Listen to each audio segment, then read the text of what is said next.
अस्सलाम वालेकुम my dear students, my name is Mohammad Raheel Saber, your biology tutor for grade 12। So आज के इस लेक्चर में हम डिस्कस करने जा रहे हैं मल्टीपल अलील्स। फर्स्ट लेक्चर में हमने अलील्स की डेफिनेशन को डिस्कस किया था, जबकि आज के लेक्चर में हम डिस्कस करेंगे मल्टीपल अलील्स की डेफिनेशन को। साथ ही साथ हम इसकी एग्जाम्पल्स को भी डिस्कस करेंगे। अगर एग्जाम्पल्स में आए तो सबसे इम्पॉर्टेंट जो इसकी एग्जाम्पल है वो है ABO ब्लड ग्रुप सिस्टम। यानी किस तरह हमारे बॉडी के ब्लड को क्लासिफाई किया जाता है डिफरेंट ग्रुप्स के अंदर, जैसे blood group A, blood group B, blood group AB और ब्लड ग्रुप O। ये तमाम ब्लड ग्रुप्स हम आज जो है वो बनाना सीखेंगे कि इनकी वजह क्या है, इनको ये नेम्स क्यों असाइन किए गए। और साथ ही साथ आज के लेक्चर में हम ये भी डिस्कस करेंगे कि किस तरह कौन सा ब्लड ग्रुप किस ब्लड ग्रुप को लगाया जा सकता है और किस ब्लड ग्रुप को नहीं लगाया जा सकता। तो इन तमाम चीज़ों को समझने के लिए चलते हैं लाइट बोर्ड की तरफ। बिस्मिल्लाहिर्रहमानिर्रहीम। तो आज के इस लेक्चर में हम डिस्कस करने जा रहे हैं मल्टीपल अलील्स। अब अलील्स हमने कहा था बेसिकली ये होती है अल्टरनेटिव फॉर्म्स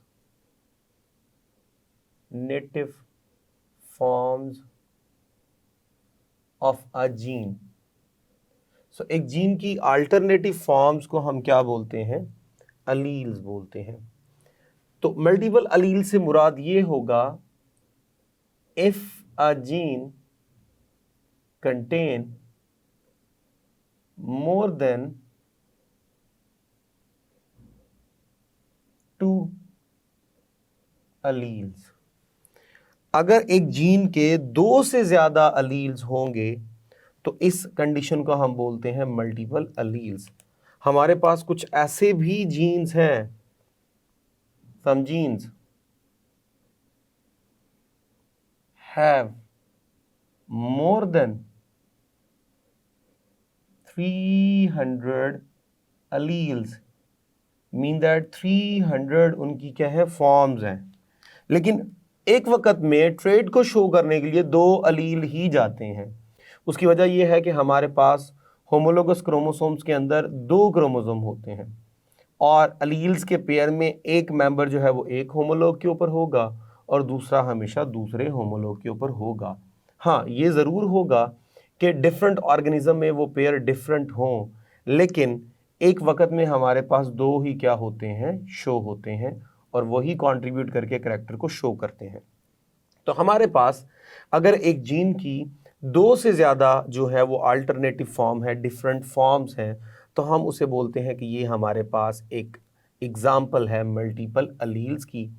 और मल्टीपल अलील्स में जब हम अलील्स की फॉर्मेशन की बात करते हैं तो याद रखिएगा allele always form alleles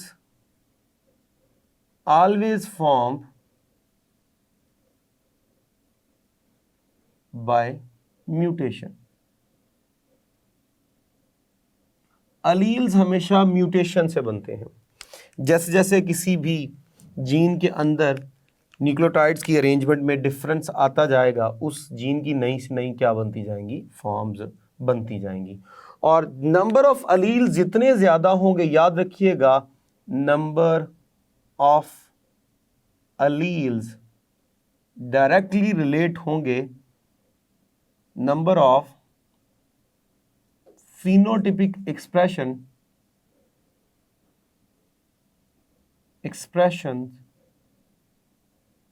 of a trait। यानी जितने ज्यादा अलील्स होंगे उतनी ज्यादा एक ट्रेट की क्या होंगी? एक्सप्रेशंस होंगी।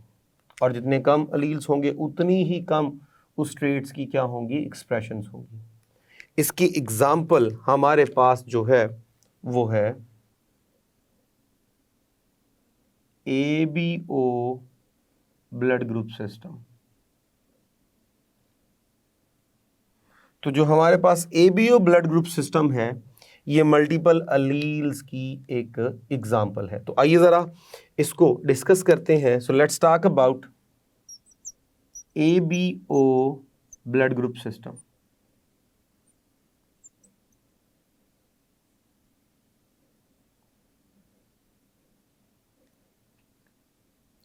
खून देखने में सेम नज़र आता है, सब के अंदर रेड कलर का होता है। शुरू शुरू में बड़ी कन्फ्यूजन्स हुई, अगर किसी बंदे को खून की ज़रूरत है तो किसी भी बंदे का ब्लड लगा दिया जाता, लेकिन बाद में देखा गया कि जब खून की कमी है, खून लगाया गया तो फिर भी जो है वो उस बंदे की डेथ हो गई। तो आखिर क्या वजह है कि डेथ हो रही है?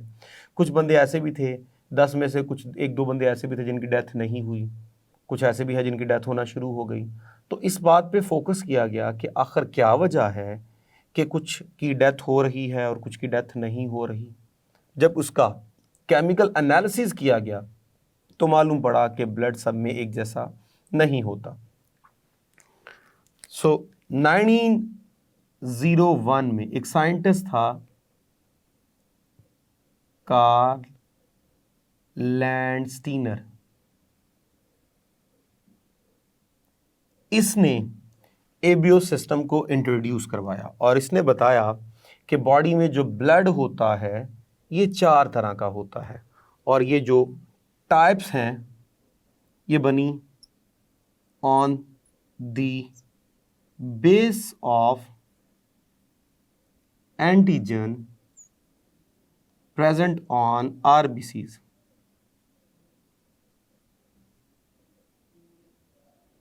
तो आरबीसीज पे एंटीजन की प्रेजेंस की वजह से, एंटीजन ये बेसिकली स्पेसिफिक जो है वो प्रोटीन्स होती हैं which are present on the surface of the red blood cells and they are responsible for the formation of different types of group. ये जो ABO सिस्टम है ये एंटीजन की बेस पे ही बनाए जाते हैं। तो रेड ब्लड सेल्स के ऊपर जो एंटीजन होगी वही उस ब्लड ग्रुप को नेम असाइन कर दिया जाता है। जब एंटीजन्स की तरफ देखा गया तो A एंटीजन एक डिस्कवर हुई और एक B एंटीजन डिस्कवर हुई। तो फिर इस बेस पे ग्रुपिंग की गई और उस ग्रुपिंग में रखा गया ब्लड ग्रुप्स को।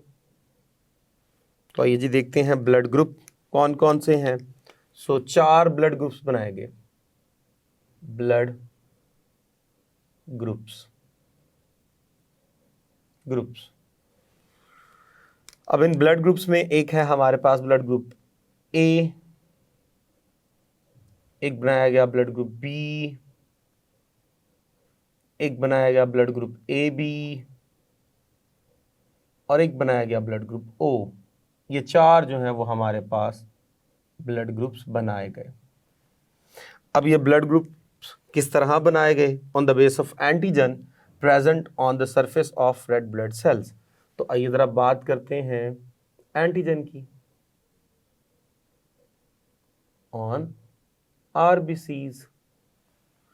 तो ब्लड ग्रुप A के केस में एंटीजन A होगी, B के केस में एंटीजन B होगी, AB के केस में A और B दोनों होंगी, जबकि O के केस में रेड ब्लड सेल के ऊपर कोई भी एंटीजन मौजूद नहीं होती। तो इस तरह ये 4 मेन ब्लड ग्रुप बनाए गए according to the information provided by Carl Landsteiner. उसके बाद 19वीं सेंचुरी में 1925 यानी exact 24 years after Carl Landsteiner एक साइंटिस्ट था, उसका नाम था बर्नस्टीन। बर्नस्टीन ने क्या किया? प्रोवाइड जेनेटिक बेसिस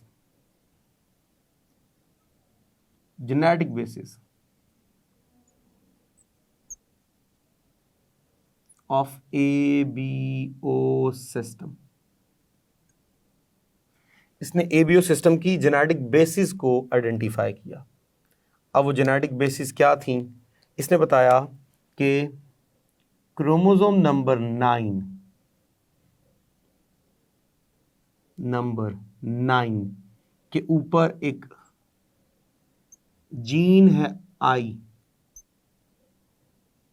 वो रिस्पॉन्सिबल है for the expression of ABO system. यानी पूरा ABO सिस्टम जो है वो इस I जीन के ऊपर जो है वो चल रहा होता है। और इस आई जीन की हमारे पास 3 अल्टरनेटिव फॉर्म्स हैं। आइए ज़रा इनको देखते हैं। सो हमारे पास ये जो आई जीन है इसकी एक फॉर्म है आई ए, एक फॉर्म है आई बी, और एक इसकी फॉर्म है स्मॉल आई। ये 3 इसकी ऑल्टरनेटिव हमारे पास क्या है, फॉर्म्स हैं।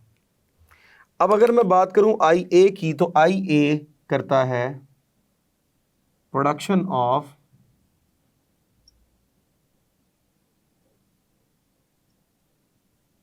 एंटीजन ए, ये करता है प्रोडक्शन ऑफ एंटीजन बी, और ये नो एंटीजन, ये कोई भी एंटीजन पैदा नहीं करता। ये 3 अलील्स हैं। अब इन 3 अलील्स के इंटरेक्शंस देखते हैं, क्योंकि हमें मालूम है कि डोमिनेंसी हमने डिस्कस किया था, जिसमें हमने कहा था कि अलील्स के आपस में क्या होते हैं, इंटरेक्शंस होते हैं। तो आइए ज़रा इंटरेक्शंस को देखते हैं। अगर इंटरेक्शंस में जाएं तो हमारे पास ये जो आई ए और आई बी हैं, ये दोनों एक दूसरे के साथ को डोमिनेंसी वाला रिलेशन रखे हुए हैं।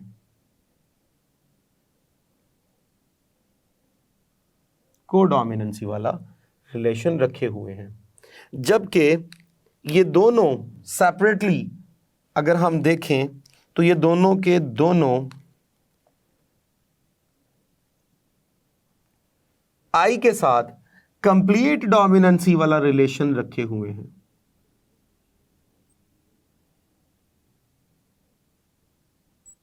कंप्लीट डोमिनेंसी वाला रिलेशन रखे हुए हैं, यानी कि अगर आई ए और स्मॉल आई आ जाए तो हमेशा आई ए जो है वो शो होगा, और आई बी और स्मॉल आई आ जाए तो हमेशा आई भी शो होगा।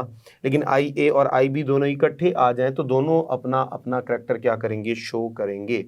तो इस तरह ये जेनेटिक बेसिस है। ये जो ब्लड ग्रुप सिस्टम होता है, एम्ब्रियोनिक स्टेजेस में ही ये जो है ये शुरू हो जाता है, एक्सप्रेस हो जाता है, और टिल डेथ ये चलता है, ये कभी भी चेंज नहीं होता। आइए ज़रा अब जेनेटिक बेसिस की बेस पे इसको देखते हैं कि जेनेटिक बेसिस की बेस पे हमारे पास क्या क्या इंफॉर्मेशंस हैं। तो जेनेटिक बेसिस की बेस पे जो जीनोटाइप्स हमारे पास निकलती हैं, जीनोटाइप्स, आइए जी इनकी हम डिस्कस करने जा रहे हैं, जीनोटाइप्स। सो जीनोटाइप्स, तो जो पॉसिबिलिटीज़ हमारे पास निकलती हैं इस केस में होगी आई ए या फिर आई ए और स्मॉल आई, क्योंकि कंप्लीट डोमिनेंसी है आई ए की स्मॉल आई के ऊपर।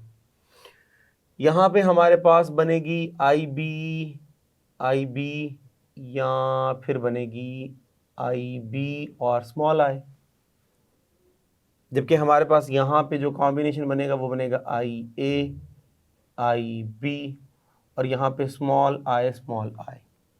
तो इस तरह हमारे पास जो है ये मैक्सिमम पॉसिबिलिटीज़ हैं, 6 जो पॉसिबिलिटीज़ हैं ये हमारे पास बनती हैं जीनोटाइप्स की, जो कि जो है वो ब्लड ग्रुप सिस्टम को क्या कर रही होती हैं, शो कर रही होती हैं। अब इन्हीं के अंदर एक और चीज़ हमारे पास होती है जिसे हम बोलते हैं एंटीबॉडीज़।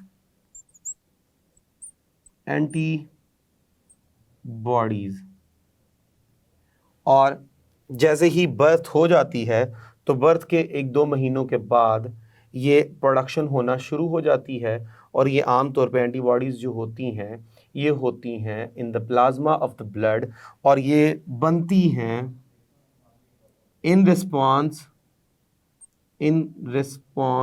To antigen. ये हमेशा एंटीजन के रिस्पॉन्स में बनती हैं, और ये हमेशा जो हैं वो एंटीजन की क्या होती हैं, दुश्मन होती हैं, एनिमीज होती हैं।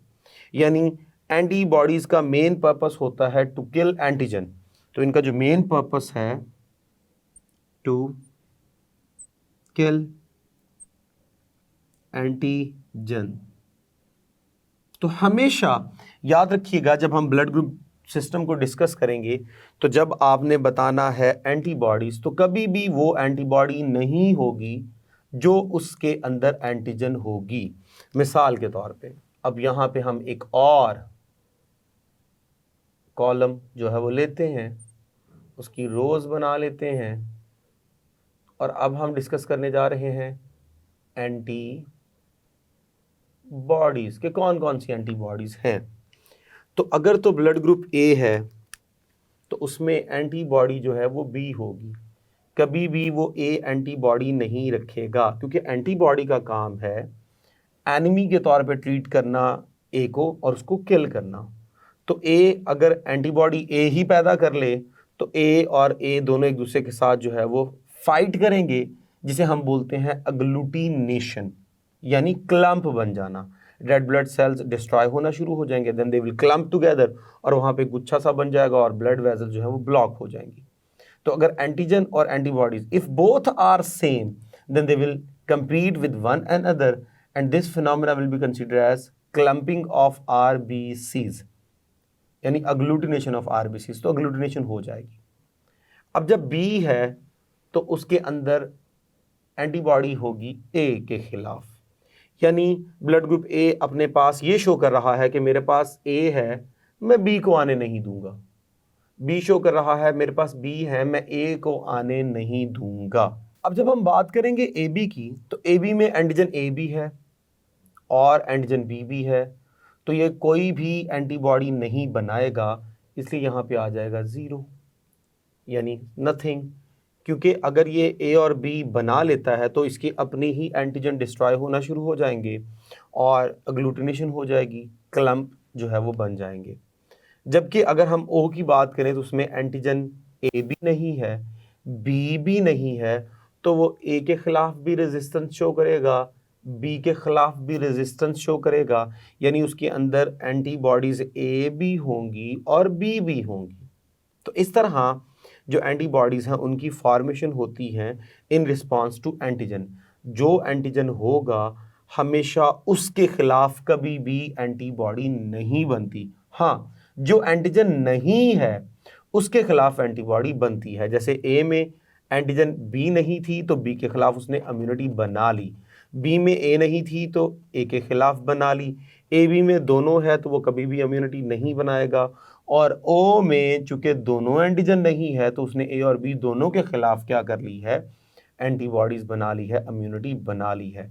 अब याद रखिएगा ये जो एंटीबॉडीज होते हैं, मैंने अभी बताया कि एंटीबॉडीज आर इन प्लाज्मा, तो ये प्लाज्मा में होते हैं। तो जब ये प्लाज्मा में होते हैं तो इन्हें हम बोलते हैं एंटी सीरम या एंटी सीरा, मल्टीपल्स हो तो एंटी सीरा। तो हमारे पास एंटीबॉडीज और प्लाज्मा, इन दोनों को हम क्या बोलते हैं, एंटी सीरा कहते हैं। अब एंटीबॉडीज जो है इनका बेसिक काम क्या है, एंटीजन को किल करना। आइए जरा बात डिस्कस करते हैं with respect to blood transfusion. Blood transfusion, किसका ब्लड किसको लगाया जा सकता है और क्यों लगाया जा सकता है। तो आइए जी एक और कॉलम हम यहाँ पे ऐड करते हैं। अब की बार मैं कलर थोड़ा चेंज कर दूं, तो यहाँ पे हम बात करेंगे ट्रांसफ्यूजन की। ट्रांसफ्यूजन की किसको कौन सा ब्लड लगेगा, ए को याद रखिएगा हमेशा ए लगता है, थोड़ी सी मिकदार में ओ भी लग सकता है, क्योंकि ओ के पास जो है वो किसी किस्म के कोई एंटीजन जो है वो मौजूद नहीं है। तो जैसे ही ओ को आप ए में लगाएंगे तो इसके एंटीबॉडीज़ जो हैं वो क्विकली क्या हो जाते हैं, डिसॉल्व हो जाते हैं। बी वाले को ब्लड ग्रुप बी भी लग सकता है, ओ भी लग सकता है। ए बी वाले को ए भी लग सकता है, बी भी लग सकता है, ए बी भी लग सकता है, ओ भी लग सकता है, क्योंकि इसके पास कोई एंटीबॉडीज मौजूद नहीं हैं। इसलिए इसमें ए बी ओ ये चारों के चारों ब्लड लग सकते हैं, और ओ वाले में सिर्फ और सिर्फ एक ही ब्लड लगता है, वो ओ है।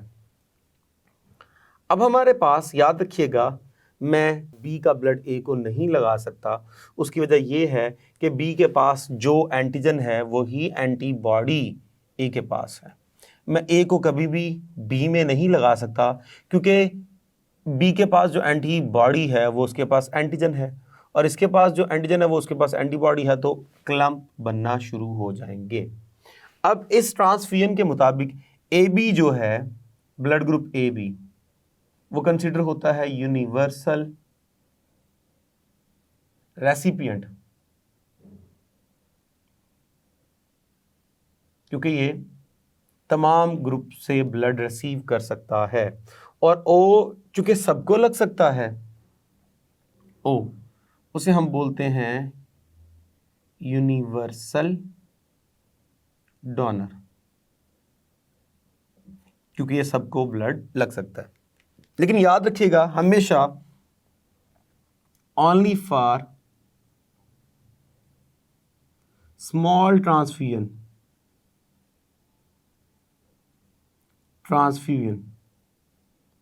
कभी भी ज्यादा मिकदार में ओ लगाया नहीं जाता। क्यों? क्योंकि फर्ज कीजिए अगर मैं ये ओ ब्लड ग्रुप जो है वो ए बी को लगाता हूं या बी को लगाता हूं, फर्ज कीजिए मैं बी को लगा रहा हूं, तो ओ के पास जो है वो एंटीबॉडीज हैं बी, उसके पास है एंटीजन बी, तो ये एंटीबॉडीज इस एंटीजन को क्या कर देगी? किल कर देगी। तो अग्लूटिनेशन तो जरूर होगी, लेकिन हाफ जो है वो रेड ब्लड सेल जो है वो किल हो जाएंगे और हाफ नहीं होंगे और प्लाज्मा जो है वो डिसॉल्व हो जाएगा। इसी तरह अगर मैं ए को लगाता हूं तो इसकी जो एंटीबॉडीज ए हैं वो उसके एंटीजन ए को किल कर देंगे और बी के साथ क्या हो जाएगा? मैच हो जाएगा। तो अग्लूटिनेशन तो होती है थोड़ी सी मिकदार में, इसलिए कोशिश करते हैं ओ को ना लगाया जाए। लेकिन अगर कोई और ब्लड ग्रुप नहीं मिल रहा तो ओ जो है वो लगाया जा सकता है, but only for small transfusion, सिर्फ थोड़ी सी मिकदार में। अदरवाइज कोशिश की जाती है कि लगाया ना जाए। तो इस तरह आज का लेक्चर जो था वो था मल्टीपल अलील्स के बारे में, जिसके अंदर हमने एक एग्जाम्पल डिस्कस की ABO ब्लड ग्रुप सिस्टम की। अगर हम इस लेक्चर की इम्पॉर्टेंस को देखें तो हमारे पास ये जो टॉपिक है ABO सिस्टम, ये आपने लॉन्ग क्वेश्चन के तौर पे प्रिपेयर करना है, लॉन्ग क्वेश्चन के तौर पे। हाँ, अगर पूछा जाए कि इसमें से ऑब्जेक्टिव के पॉइंट्स क्या बनते हैं, शॉर्ट क्वेश्चंस वगैरह क्या बन सकते हैं, तो आइए ज़रा उन चीज़ों को डिस्कस करते हैं। इस आज के लेक्चर में पहली बात, मल्टीपल अलील बहुत ही इंपॉर्टेंट शॉर्ट क्वेश्चन है, तो इसकी प्रॉपर डेफिनेशन और एग्जाम्पल आपको पता होनी चाहिए। उसके बाद ये जो हमारे पास आई अलील है, आई जीन है, इसके जो ये 3 हमारे पास अलील्स हैं, ये क्या क्या पैदा करते हैं, ये आपके पास शॉर्ट क्वेश्चन है, ये आपको अच्छे से जो है वो मालूम होना चाहिए। इसके बाद हमारे पास एंटी सीरम या एंटी सीरा की जो डेफिनेशन है, ये शॉर्ट क्वेश्चन के तौर पे आपको जो है वो मालूम होनी चाहिए। इसके अलावा AB को यूनिवर्सल रेसिपिएंट, O को यूनिवर्सल डोनर क्यों कहते हैं, ये भी शॉर्ट क्वेश्चन के तौर पे आपको मालूम होनी चाहिए। इस लेक्चर में मैंने आपको गाइड कर दिया कि इसमें से शॉर्ट क्वेश्चंस क्या बनते हैं और MCQs क्या बनते हैं, और ये पूरा लेक्चर जो है वो लॉन्ग के लिए बहुत इंपॉर्टेंट है। होप सो आपको समझ आई होगी। अब तक के लिए इतना ही, इजाज़त दीजिए for next lecture. Thank you very much. अल्लाह हाफिज़।